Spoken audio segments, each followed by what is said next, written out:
It's a spa day today. Good morning. आजच्या दिवसाची सुरुवात झाली होती गरमागरम उत्तप्पा बनवण्यापासून ते खाण्यापर्यंत. इथे तुम्हाला आई देताना दिसते पण बनवले मीच आहे. हे फ्लॉन्ट करत असतानाच तेवढ्यात लाईट. त्यानंतर 2 वेळा सांगितलं आईला उत्तप्पा दे. मग तिसऱ्यांदा मी माझं शस्त्र काढलं. उत्तप्पा आनंद दे मम्मी. त्यानंतर मी खाली गेले होते एक माझ्या कन्सेप्टचा व्हिडिओ बनवण्यासाठी. तो व्हिडिओ काय आहे ते ऑलरेडी शॉर्ट्सवर अपलोडेड आहे, नक्की जाऊन बघा. मग मी विचार केला की पटकन माझा आउटफिट फ्लॉन्ट करेन, पण नाही, कैरीला ते नव्हतं करून द्यायचं, त्याला माझी इयरिंग्स खायची होत्या. त्यानंतर मी माझं शरीर आणि आत्मा तृप्त करण्यासाठी पोहोचले होते लश थाय स्पा मध्ये. तिथला अँबियन्स ही खूप छान होता आणि त्यांनी व्यवस्थित मला सगळ्या पॅकेजेस बद्दल समजवलं.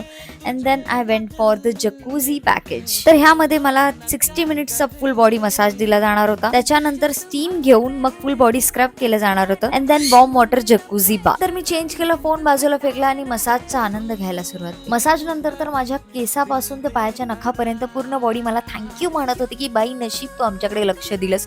So guys, you must try this.